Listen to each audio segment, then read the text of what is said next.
world of cable news screaming and social media echo chambers, it's easy to lose the signal in the noise.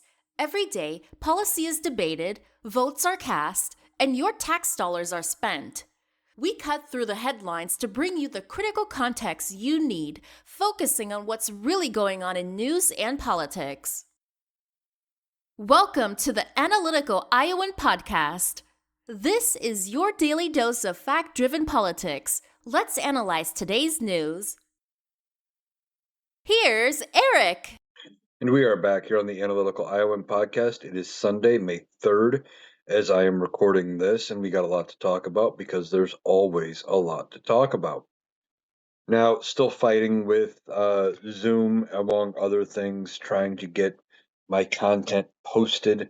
But I'm going to keep recording every day, and whenever it gets out of this funk, you guys may end up getting a lot of content on one day. I don't know. But I will post them as I can. You may have noticed I did not do any TikToks yesterday. Even though I thought it was going to work out better with my schedule. By the time I sat down, got the podcast, got looking at news, and got ready to do the podcast, and I started to do the TikToks. I'm like, this isn't going to work. I laid down, took a short nap. That way I wasn't falling asleep mid podcast. So that's what happened there. Now, we've got some stuff to talk about, though, over the last couple of days. Now, I spent a lot of time yesterday talking about the collapse of Spirit Airlines. And that's tragic. And this administration is not taking any sort of accountability for it at all. They're doing exactly what I said they would. They went ahead and they said that it's all Biden's fault.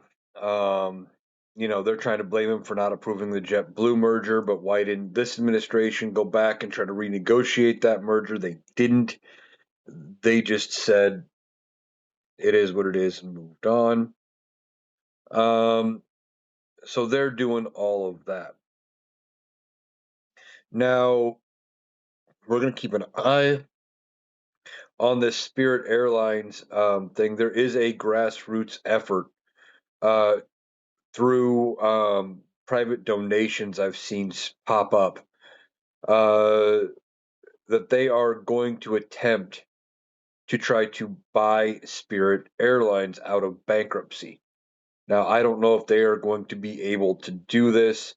Minimum donation I saw was $45. Now, I don't know if that gets you anything. I don't know if that is going to be like one share of stock, if that is going to be if it's going to be and if you get any return, or if this is just you are trying to bring them back around. I don't know all of the details, but they are trying to raise almost $2 billion with a B. Now, with 200, or what do we got? About 330 million people in this country at 45. Let's see. They need 1.75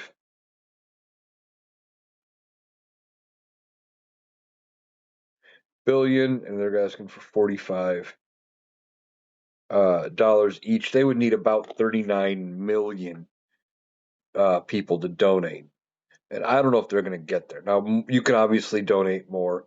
We're going to see how that pulls out. It's just a very weird option. And if it does take off, and that might be something we look at for other companies that struggle, maybe they figure out a way to handle it and keep things going. Apologize for that noise there. The dog has gotten into something. But anyway, now what we got to talk about here today, we got some news from the weekend. This came out yesterday, and I didn't talk about it on yesterday's podcast. Donald Trump had an unscheduled visit with a dentist. Now, it was not scheduled, at least according to his official schedule. White House says the appointment was scheduled, told the press pool. Donald Trump had a scheduled dental appointment at his local dentist in Florida, but it was not on his public schedule, and it's drawn questions from doctors, journalists, and commentators. And this comes as Donald Trump spent Friday night at the Villages, and he talked again about passing cognitive tests. And we're going to get back into that in a minute. But Donald Trump claims to have gone to the dentist over the weekend.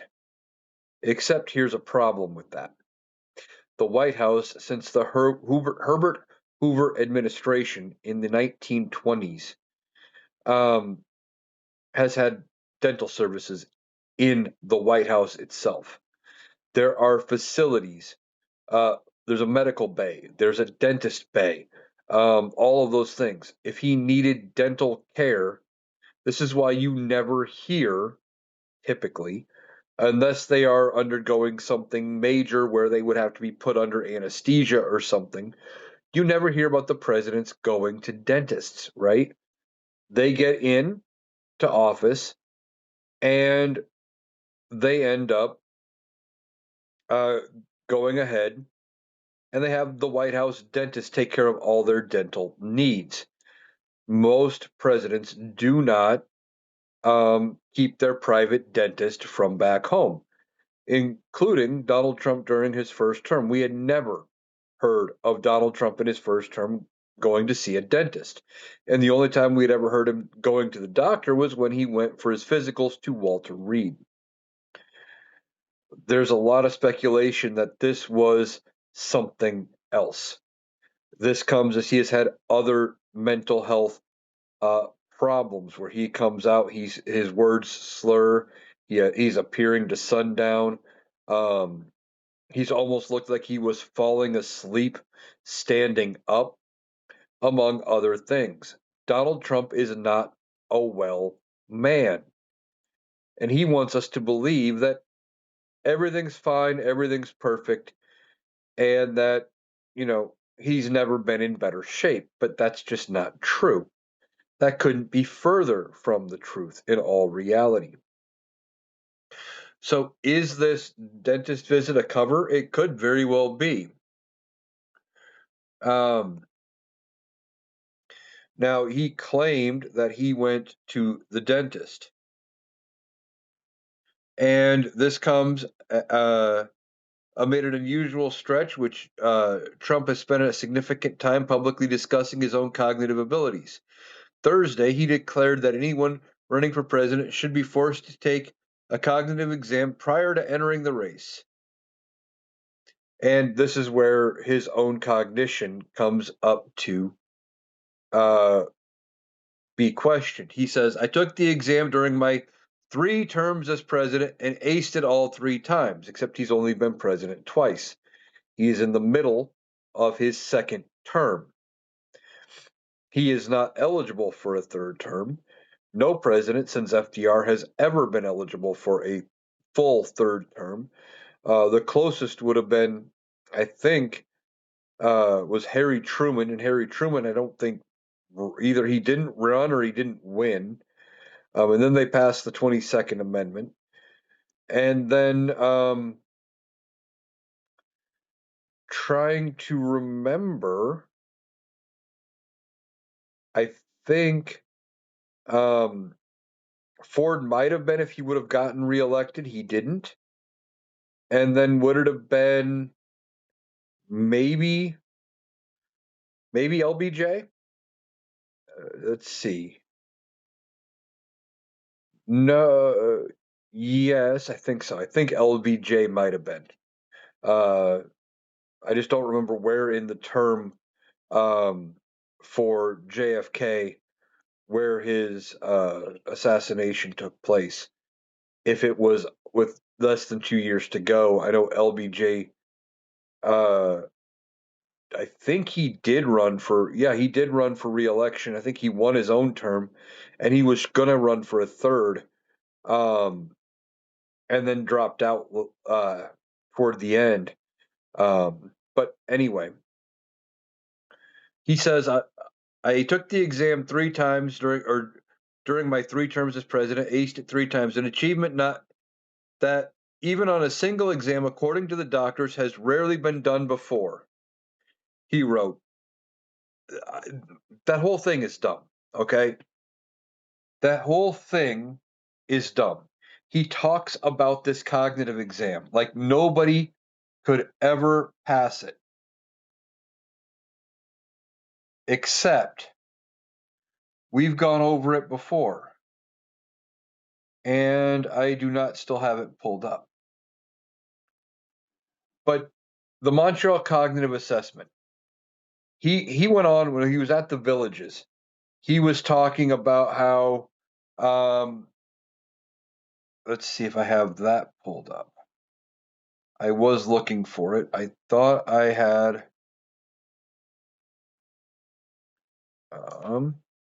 Now he mentions there are 10 questions, which is typical for the cognitive assessment. And he says, well, the first question is easy, which he even gets what the first question is wrong. That's actually like the fourth question. And he says, the first question is easy. It's a lion, giraffe, a bear, and a shark.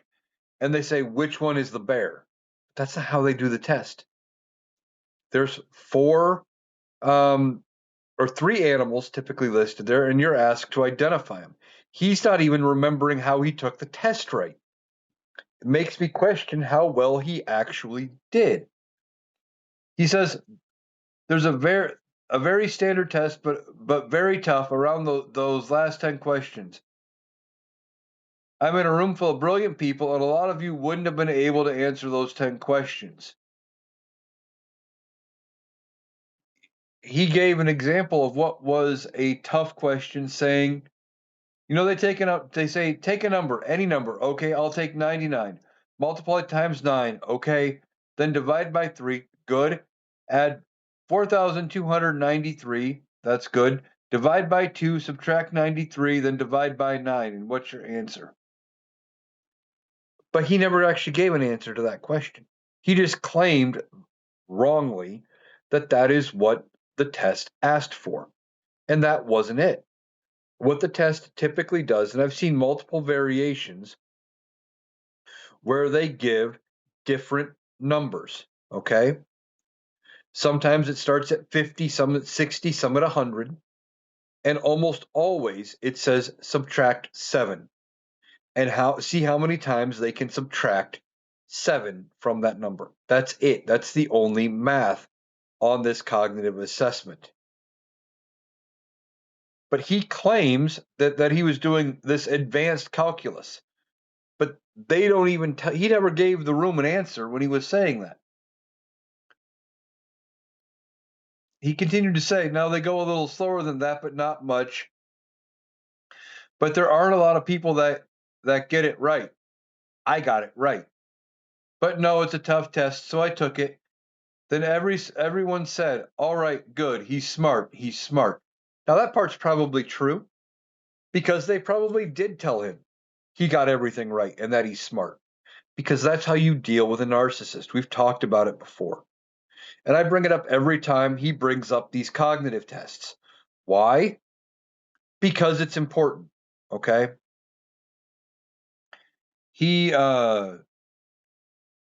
We need to talk about his declining mental state. Now, he is trying to say that, other presidents need to take it. But nobody has had to take it before because they haven't questioned that president's ability to function. Now, Republicans tried to say things about Joe Biden, but the problem is Joe Biden didn't show this level of mental decline. What happened with Joe Biden is that he had a stutter and he talked a little slow. Those are 2 entirely different things. Just minutes after this, the president hailed delivery of record-setting discounts for Americans, citing price differences of 400, 500, 600, and 700, and even sometimes 800% reductions. He continued, now some people would say it's 80, 90, or 70, depending on the way you phrase the statement, but it could be 500, 600%. It could be 90%. It doesn't matter. We've gotten you the largest reductions in history. What? Whenever I read a line from what he says, I feel like I am losing brain cells actively. Because if you are referring to reducing a price, anything over 100% reduction is not only free, you are getting money back. We have talked about this before. Let's just use simple math. Simple math that even the most brain dead MAGA could follow. Oh, maybe not. This may still be too advanced for them. If you take a lot of times he talks about these great price reductions when it comes to pharmaceuticals. If he is reducing it, say you have $100 pharmaceutical prescription for however many pills that is, doesn't matter. That is going to be $100. Now, if you are reducing it 500%, not only is it free, but you are walking out with $400 in your pocket. If you reduce it by 500 or 600%, you are walking out with $500 in your pocket. By 700%, you're walking out with $600 in your pocket. That's the math. That is how you reduce something by over 100%. You end up getting money. And these pharmacies are doing that. Now, if the other numbers he was saying, 80, 90, 70, are accurate, okay, that we can do. If you take 80% off of a $100 purchase, now it's $20. That makes sense. But see, he wants to do this math the other way around and come up with these weird numbers. I don't even know if he's doing any math when it comes to it, or he's just saying things, because by doing it and saying that he's reducing the price of medications by this large amount, that makes it look like he's actually doing things better. So none of that makes any sense. His cognitive ability is very, very reduced. And if the way he does math and figures this, if this is how he has done it his entire life, it is no wonder why so many businesses that he has been attached to have gone bankrupt. Because he doesn't understand even basic math. Now,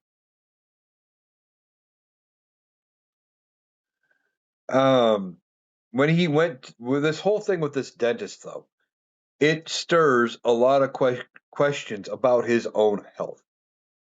Did he have to go to a dentist because he is having some kind of procedure done? Now, sometimes if you are going to have a surgery done, and you have dental issues, occasionally they will say you have to get those taken care of before they do the surgery, because they're worried about risk of infection, which is understandable.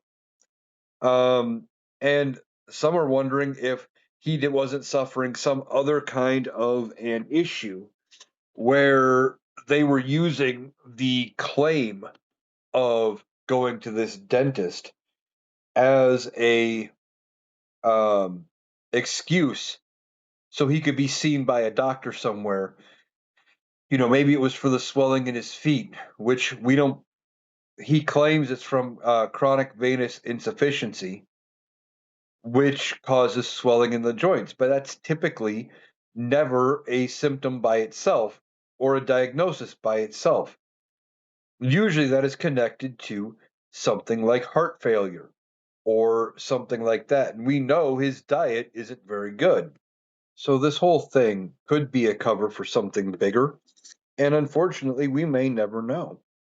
Now, Donald Trump has appeared to sleep in public on numerous occasions.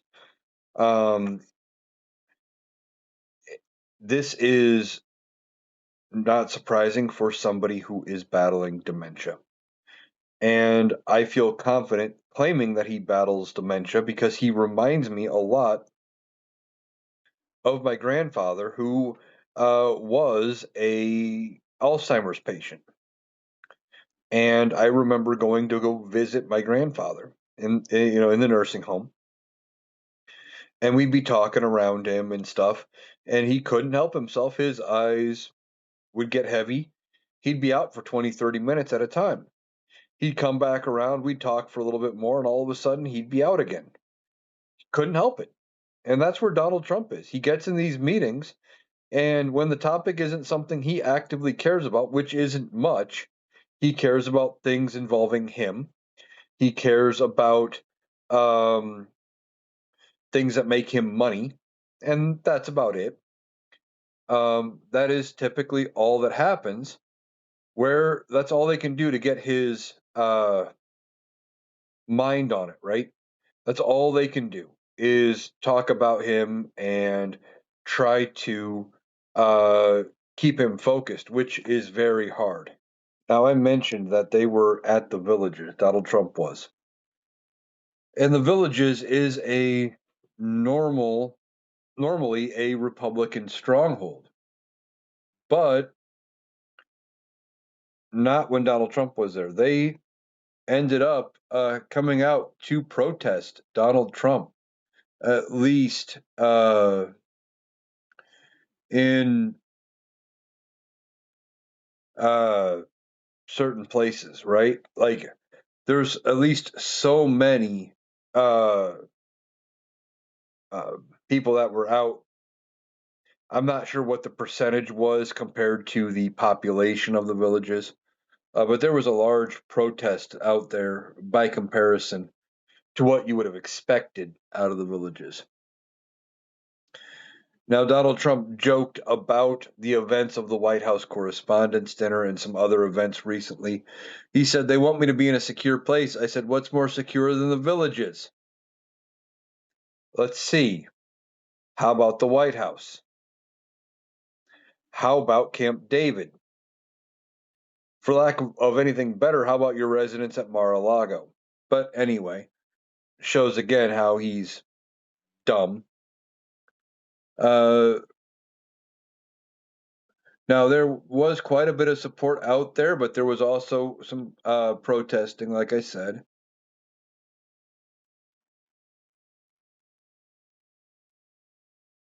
I'm looking here to see if I can find more of his comments.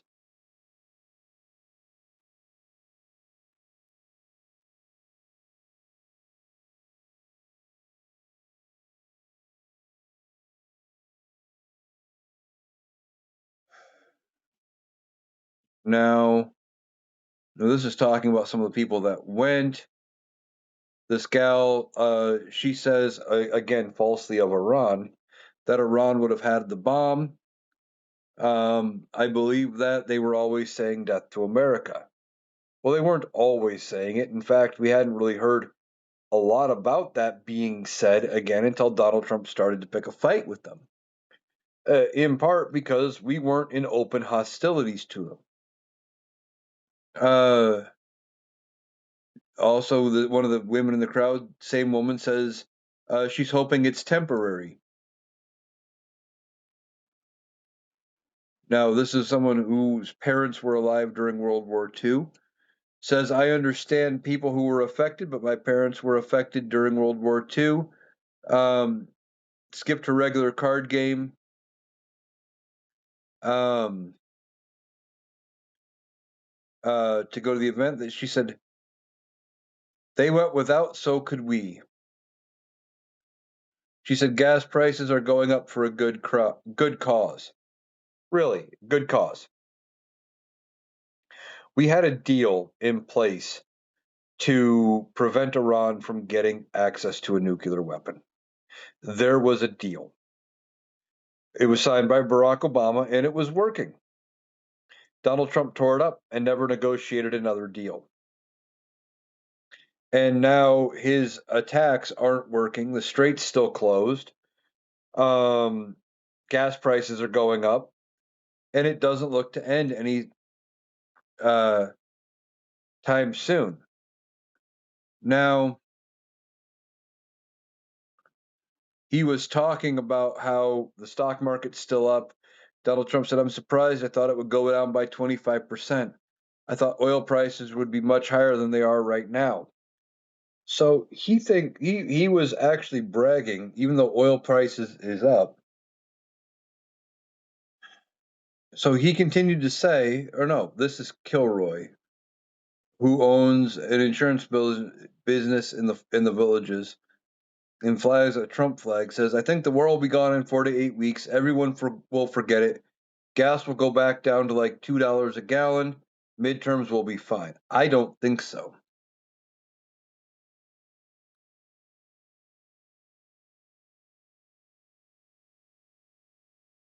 I was looking for more of his comments from the rally, but it was more of the same. It was all Donald Trump talking about himself, talking about how good things are, um, commenting about how gas prices could be even higher, but he had to do what he had to do.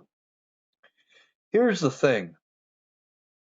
When it comes to gas prices right now, gas prices are hovering just over $4 a gallon, or right around $4 a gallon national average. And this is getting closer to the high point of the Biden administration. And in part, that high point of the Biden administration was caused by Donald Trump. Okay. Donald Trump went ahead. He had the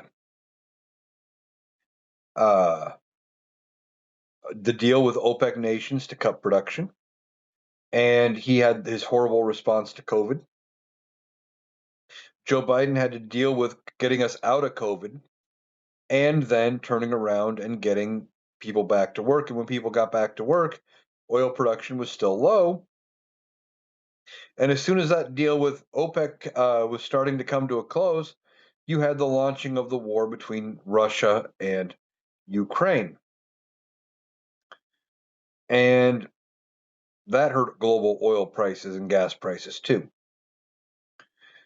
Now, Donald Trump wants to say that the war between Ukraine and Russia wouldn't have happened if he would have been reelected in 2020, except I think it would have.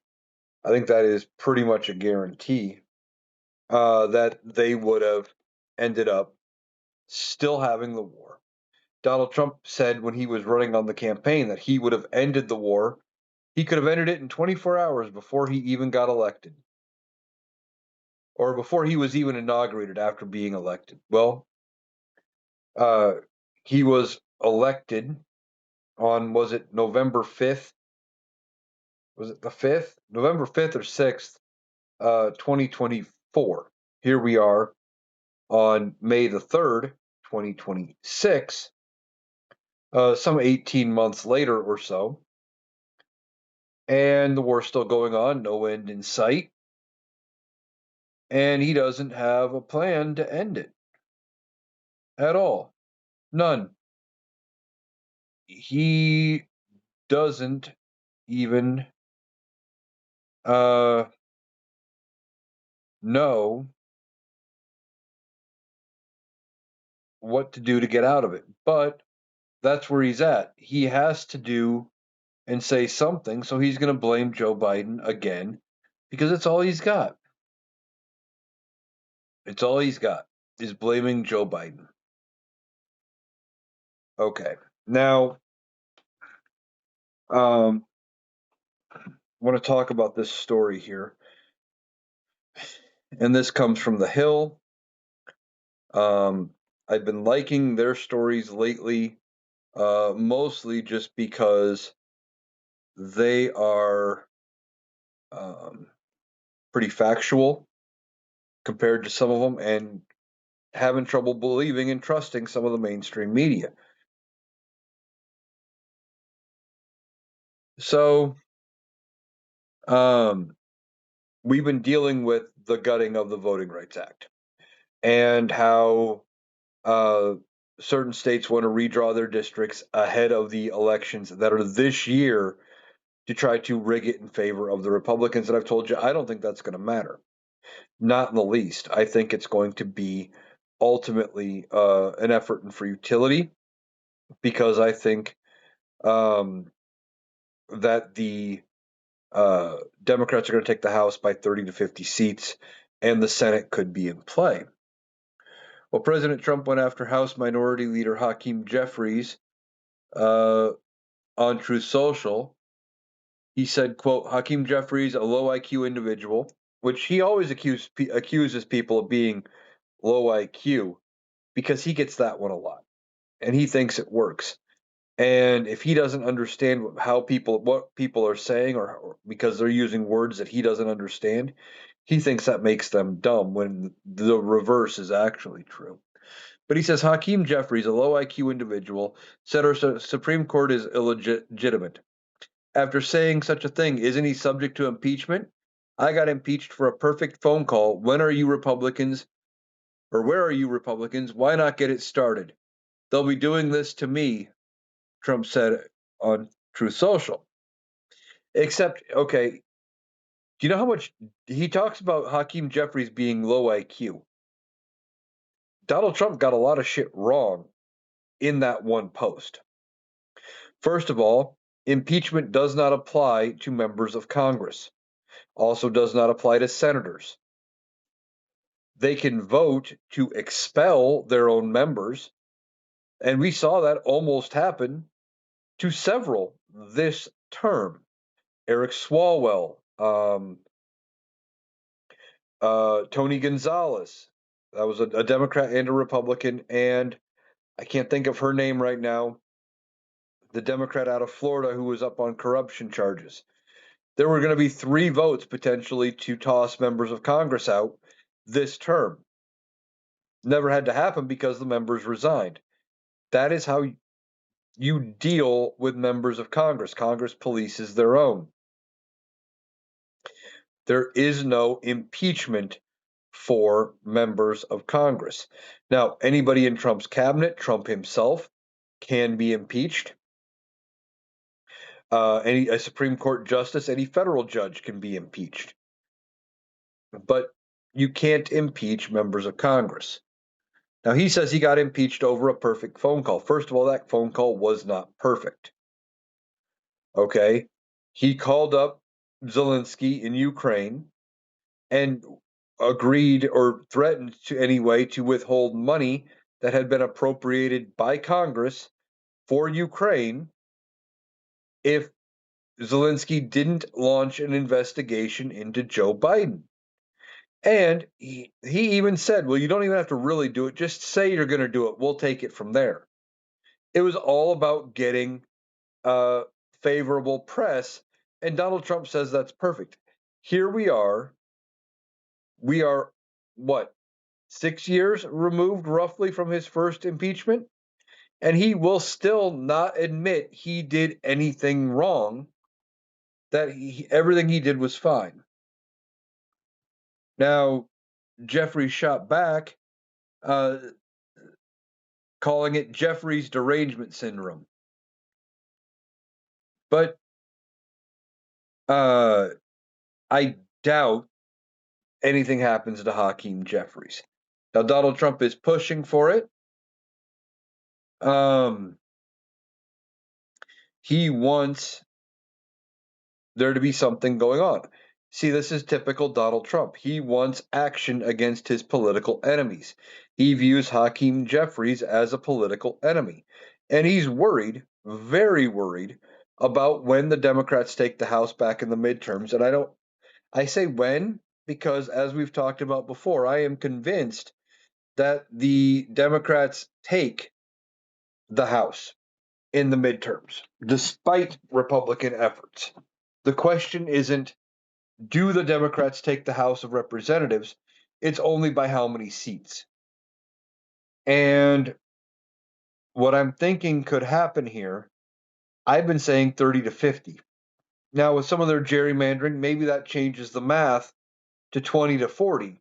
But still, anything more than about 6 is overkill as far as having control. Now, I would obviously prefer to have as many seats as possible because you never know what could happen. You could have somebody flip parties. You could have somebody end up deciding that they're going to retire. You could have somebody pass away. Any of those things are possible. So the question isn't, realistically, even about how many seats. It's basically, what can we do with the seats we have? But we need to win as many as possible. And I think what you're going to see in those midterms is you are going to see things you never thought you'd see. You're going to see certain people getting elected. You're going to see seats flipped that you never would have suspected would have flipped. Because since Donald Trump became president, we've had, I think it's 30 or 31 seats right now that have flipped Democrat that were held by Republicans, and 0 go the other way. That is horrible, a horrible, horrible outlook for Donald Trump. And this ties into Donald Trump pushing for impeachment on Hakeem Jeffries because he's worried that he himself is going to get impeached. He is worried that he himself is going to get impeached when the Democrats take back over. Now, should they impeach him? Probably. Has he done impeachable things? I think definitely. Some people have suggested that the Democrats have enough that they could be literally bringing articles of impeachment against Donald Trump weekly. And the only reason I push back on that is the more times they impeach him, it doesn't do any good. Okay? Do it once, try to get him, see what the Senate, how the Senate reacts.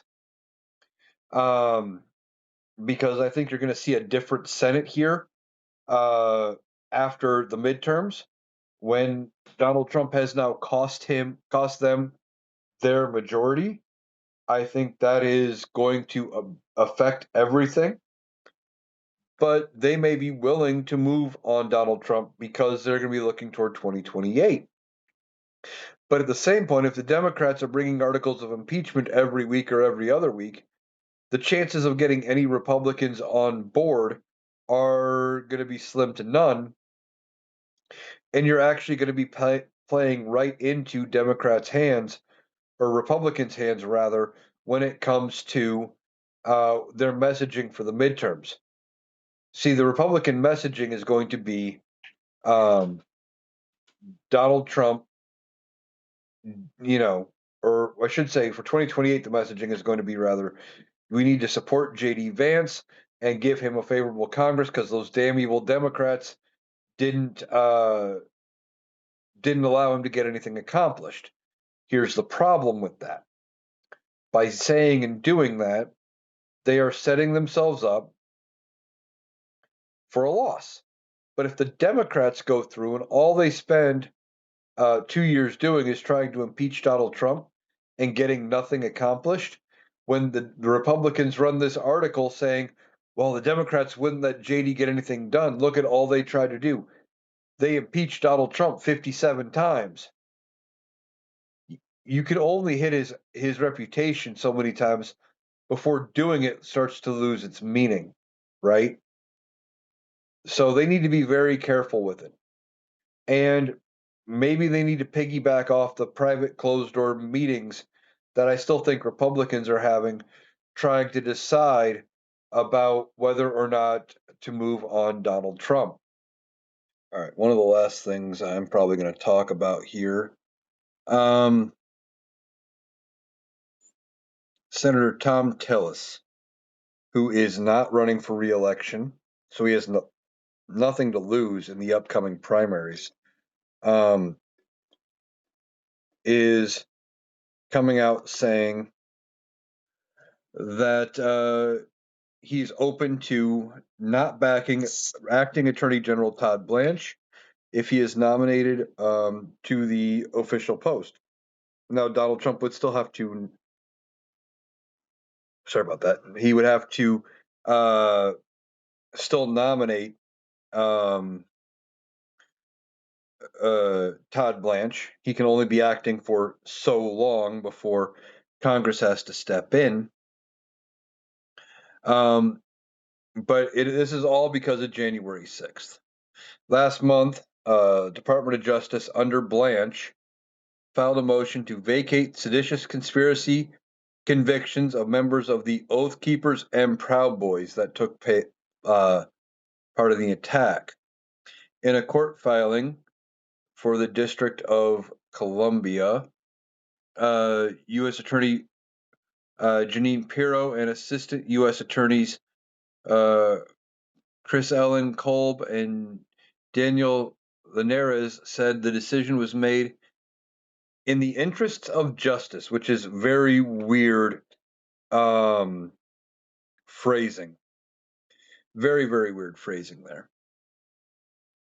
Now, in his first days back, Donald Trump commuted the sentences of Stuart Rhodes, Kelly Meggs, Kenneth Harrelson, and Jessica Watkins. They were all found guilty of seditious conspiracy.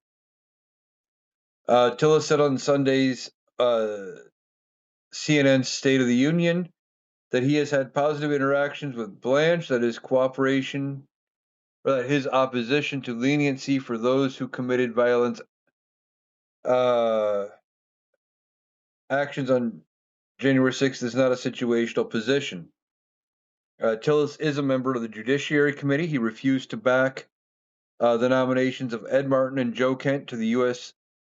Attorney for District of Columbia and Director of National Counterterrorism Centers, respectively. And they have taken softer stances on the events of J6.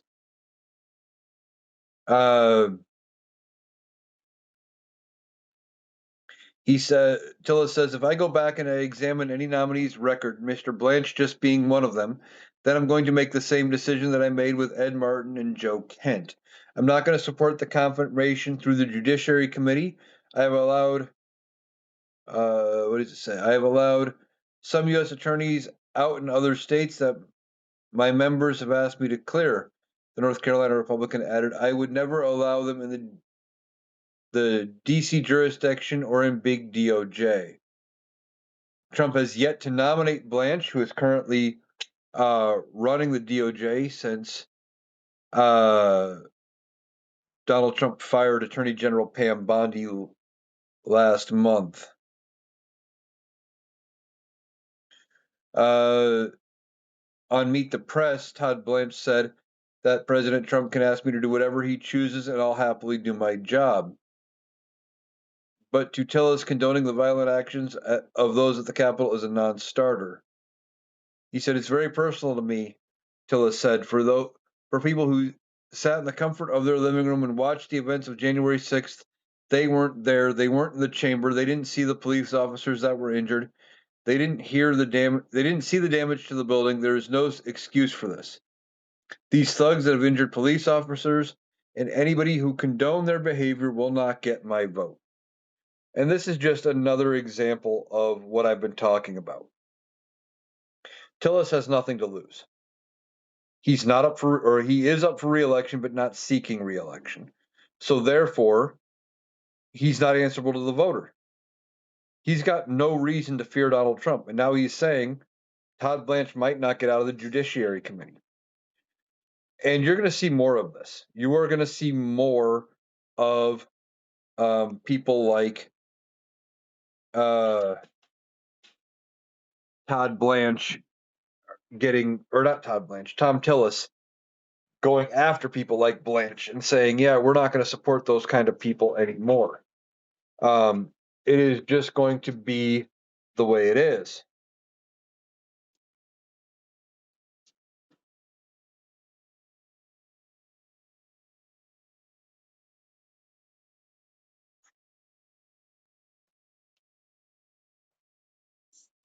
Let's see if I can find more from his Meet the Press interview. I think he said,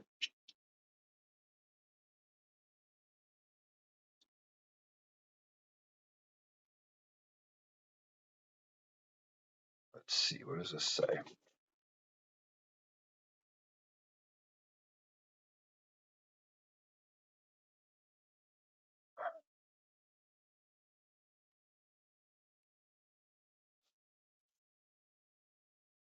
Now, this is about something else entirely, but it involves Todd Blanche when it comes to Meet the Press. On Meet the Press,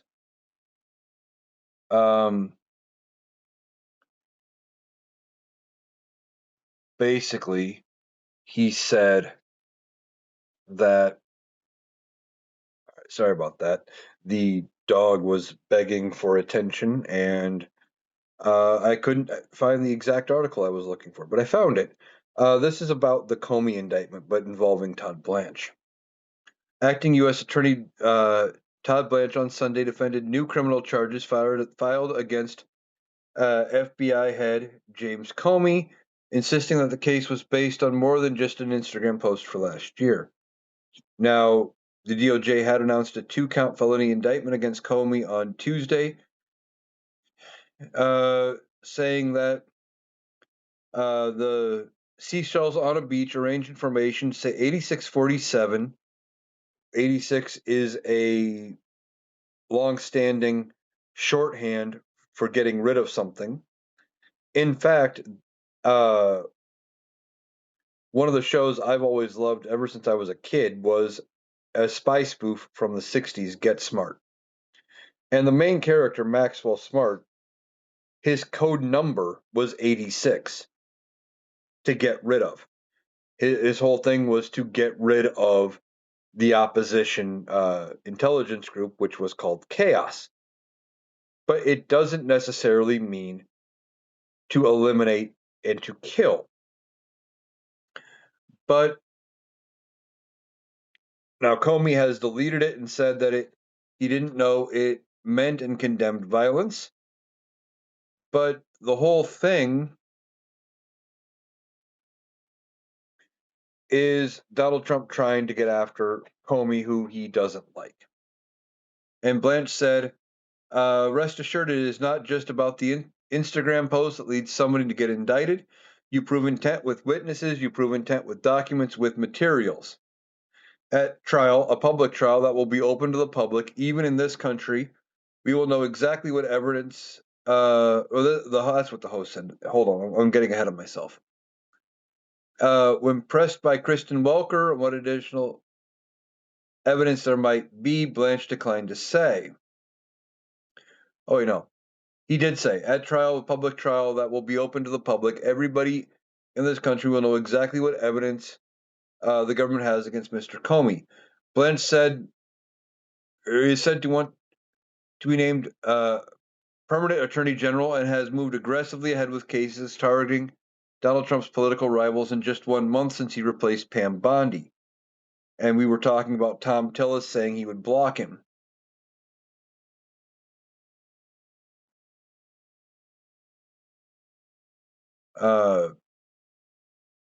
Blanche also said career prosecutors and law enforcement officials have investigated the case, but experienced lawyers left the case earlier during the investigation. Prosecutor handling the case is former New Jersey City Councilman whose main prosecutorial experience has been in Medicaid fraud cases. The acting U.S. Attorney for the Eastern District of North Carolina, W. Elias Boyle, had not been a prosecutor before being tapped for his current job last year, according to Bloomberg Law. The whole thing here is they are looking at freedom of speech. This is not a direct threat. Now, if he had spelled out, kill Trump or something like that, that would be something where they would have a case here. 8647 just means remove the 47th president. That could be impeachment. That could be the 25th Amendment. That could be Donald Trump himself saying, sorry, guys, I'm done. I'm resigning. I'm retired. That's all it could mean. There's nothing there. Now, there were other Republicans who posted things about Joe Biden where they posted 8646. Are they being prosecuted? No. This is selective vindictive prosecution against Comey, all for the benefit of Donald Trump. Beyond that, they're not going after any of the millions of MAGAs who would post and say things or fly flags, all that said, let's go Brandon. Now, I realize that had nothing to do with necessarily physically attacking President Biden, but it was effectively saying, fuck Joe Biden. It was their clever way of saying it, like we were stupid and we didn't know what was going on. But the whole thing is this is a very shaky case at best. I fully expect it to get thrown out because I don't think there's going to be enough room here for them to be able to safely bring this charge, especially when they have publicly made comments saying that, well, not every time it's said is it a direct threat. Like they've contradicted themselves in press releases already talking about it, while they are trying to justify bringing of these charges. So I think a judge is going to throw it out. It's not going to go anywhere, and Todd Blanche is going to look stupid. But he's willing to bow down and do whatever he can to serve Donald Trump because he thinks it's going to get him the attorney general position. But he should have looked at what happened to his predecessor. She got the job, had the job for a little over a year, and was unceremoniously fired, all because she didn't do enough to protect Donald Trump. That same thing could happen to Todd Blanche. And that's what's going to happen to a lot of these Republicans that have been stuck with Donald Trump for so long. At some point, he's going to be gone, and they're going to have to deal with the actual ramifications of the things they have done because of Donald Trump, etc. All right, that's going to do it for today's episode of the Analytical Iowan podcast. I want to thank you for taking the time to join me today. I hope you have a great day, and I will be back tomorrow with another episode.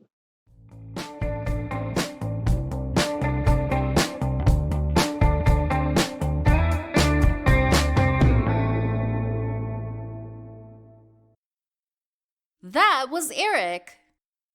That does it for our analysis today. If you appreciated us cutting through the noise to get to the critical context, please make sure you're subscribed to the Analytical Iowan podcast on Spotify and YouTube. We'll be back tomorrow. Thanks for listening.